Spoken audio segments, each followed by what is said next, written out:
All right, thanks for making the Locked On Ole Miss podcast your first listen every day. We are free and available wherever you get your podcast, including YouTube. So do us a favor, subscribe to the YouTube channel, hit the bell for notifications, and participate in the conversation by commenting down below or upvoting the video itself. We are here with Tim Thomas. We're going to talk a little bit of basketball, for better or for worse, Tim. How you doing, man? I'm doing good.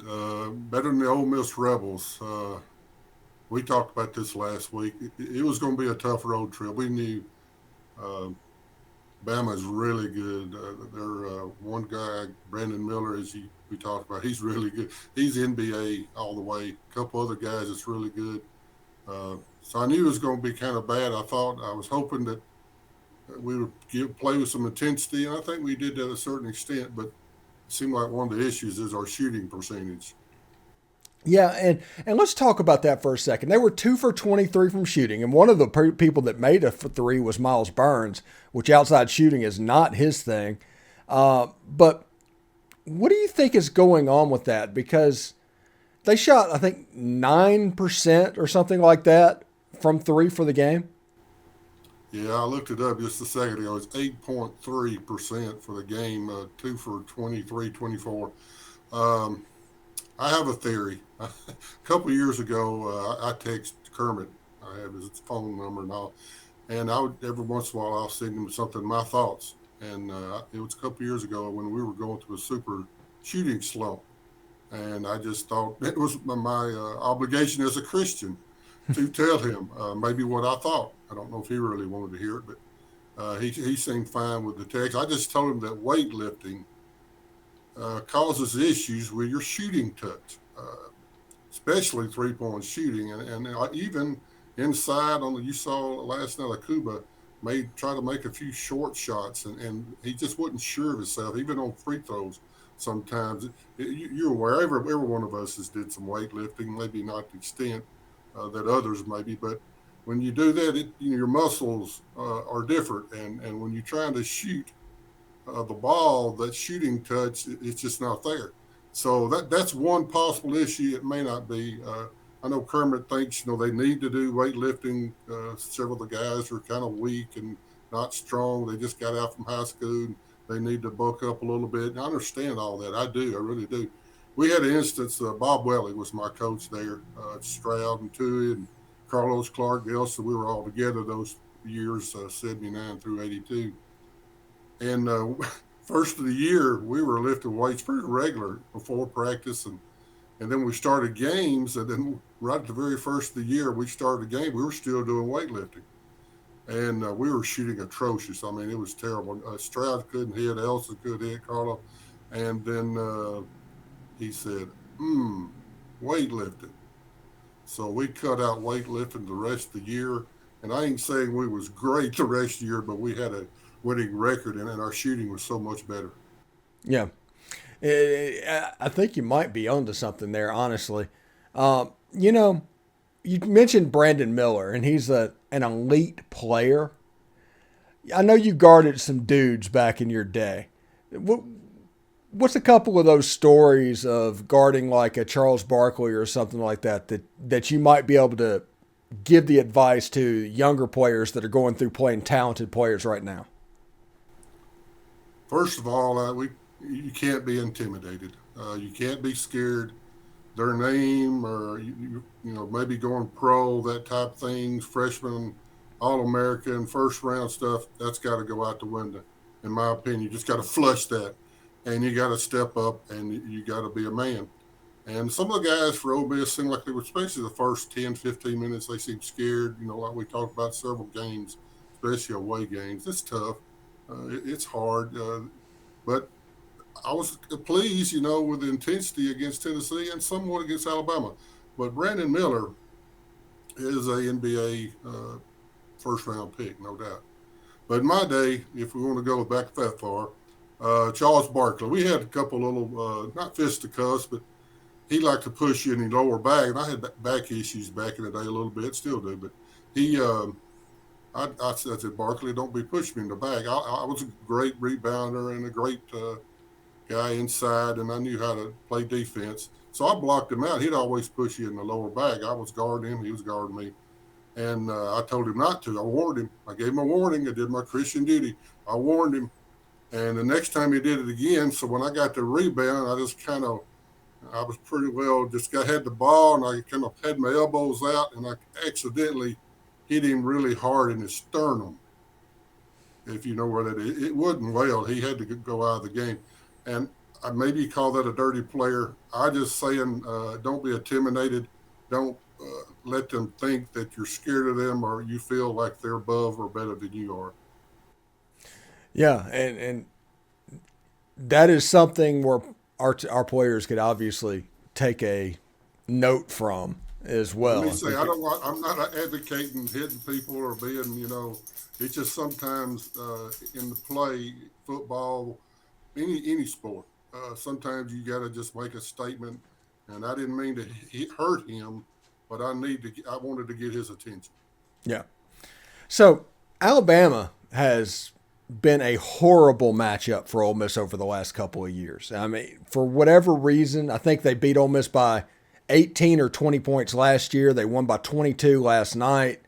It's just been a horrible matchup. Is there something that Alabama is doing, or is it just that Ole Miss isn't making shots?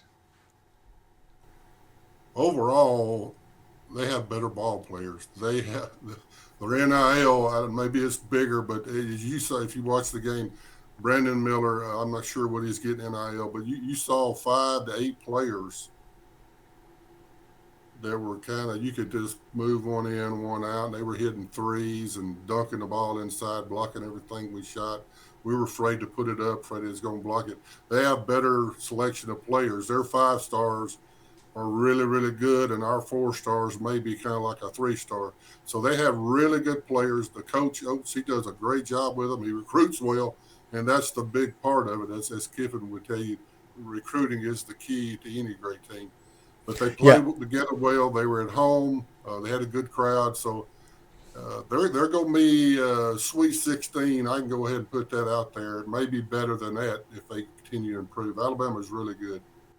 Yeah, and you look at the Ole Miss team, and I talked in the first segment of this show about what I think went wrong. And I think that he saw Matt Morel and thought he was going to play like we all expected Matt to play. You thought Deshaun Ruffin was going to be healthy, and the Deshaun that was out there early February before the LSU game. And then you put some role people in, some piano carriers, essentially, to do the work defensively, because you're counting on Morel and Ruffin to be this essentially dynamic duo of scoring. So when Ruffin wasn't quite where he should have been, because he's not 100% healthy, Morel is struggling, just crazily struggling. And it just gets to the point, where are the points going to come from? Now, I say all that to say this. How can we fix this, Tim? Yeah, good question. Kermit is thinking the same thing probably all night long. He probably didn't sleep a whole lot. Uh, One bright spot, and I pick on Brakefield a lot. He's playing well. He's probably the best player right now on the team. He's rebounding well, shooting well. He seems to be doing things right. He's really getting after the ball on the floor, loose balls, 50-50 balls. For whatever reason, Morel's not shooting well. I had my thought on it, weightlifting possibly. I'm not sure they weightlifted. They may have stopped last week or a year ago, but I know that was something that was happening when I talked to Kermit. So that could be an issue because that definitely hurts the shooting touch. But Morel, hopefully, Lord willing, he's going to come around. He's got the potential. We've seen it the last couple of years. We saw that he can really score at times. Ruffin uh, can score. First half, he didn't do much. Second half, he came back, made a few shots, a few layups and stuff. His 3-point shot was way off. He missed the rim, I believe, twice altogether on threes. And then other time, he barely hit the side. And I was glad to see Miles got one. He got me on that one. Yeah, he made a three, and it was good to see. He struggles a little bit outside, but maybe he'll get his confidence. But it's like you mentioned last time we talked that confidence is a big issue. But the only way you can get that is through practice, practice, practice. And I know they're doing that, and hopefully this Saturday I believe they play at Mississippi State. So maybe something could happen there. We get something going and maybe pull an upset, and then we have Auburn. I think next Tuesday night. I think it's both of them are on. I think one of them's Mississippi State's on CBS actually, Hmm. 1 o'clock Saturday, and I think the Tuesday game against Auburn's on ESPN, one of the channels. But hey, you get an upset or two, good win away from home, get a few home wins, things could change. Momentum, confidence, shooting touch, things come together as a team. Defense keeps the intensity. Uh, we'll see what happens. Yeah, and that's a perfect point where we can turn the page a little bit to the Mississippi State game Saturday. This is a game that Ole Miss can win. Now, it's hard to win down in Starkville. I'm not saying it's going to be easy or anything like that, but this is a game that Ole Miss people should really, if you're going to win one of the first four, this is probably it because they have a lot of the same problems we do. Yeah, they don't score well either. They are offensively challenged too. I saw they got beat by Tennessee. It was at Tennessee? I think it was by 34 points. So they I watched a little bit of the first of the game. They got behind by 20 really quick, kind of similar to what we've been doing. So it may be a good matchup. It'd be at their place, which is going to be tough. But I think this team is maybe slowly but surely. We got beat pretty good last night, but there was a few flashes, a few. Kuba inside played pretty well. Brakefield, like I said, and Ruffin came on at the end. And if we get Morel to do more better outside, he shoots his three is really struggling. He had to go inside. He made a few shots inside. Now maybe what he has to do until that three starts clicking for him, he may just have to go inside, take short shots, little 10-footers until he can get it going and get his confidence back. Watching the game, I was listening to the announcers, and they were describing the difference between Alabama players and Morel in that one situation where the Alabama player went in, looked for contact, got it, and then made the shot in hope of a three-point play. Morel, they said it looked like he was trying to just avoid contact, which sometimes that led to a less advantageous shots and no chance for a foul. And he's one of our better free throw shooters. You would think getting to the foul line would be something that he would be trying to do. That's something they're working on. I know the NBA scouts are looking at Morel. He's got potential. He has the talent, the body. I think he's 6'4", around 200 maybe. He's a finesse player. That's kind of the difference. Some guys like to rough it up. I was one of those that like to rough it up inside, and he struggles with that. He likes to kind of slide it in there and get around and throw it, and hopefully it bounces off the backboard, goes in, or he goes in for a dunk. As you saw it, and they mentioned it, he's not that type of player. He needs to become that player for the next level. If he wants to play, he's going to have to come. He's going to have to be more aggressive, and finesse going to have to kind of go away. Other than on the three, he's a great 3-point shooter when he's hitting, but when he's not, he don't help a whole lot. He don't rebound well. I don't know. Kermit brought it up on a post game interview the other night that he had zero rebounds against Tennessee, zero. It's really hard to see how that could happen, but we'll look on the positive. I'm hoping that Brakefield continue to play well. Ruffin will come through. It'd be nice if Abram would hit a few. Hopefully he'll come through. I still like James White. He's a great shooter, great scorer.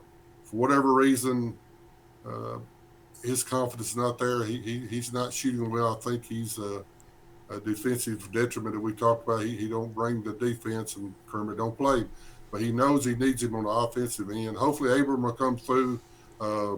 Caldwell can score. Some of these guys, they don't need to be out there shooting. We've talked about Robert Allen. He don't need to be out there at the three shooting. Miles struggles at the three. I think they let him have a few last night, and he hit one. I was glad to see that.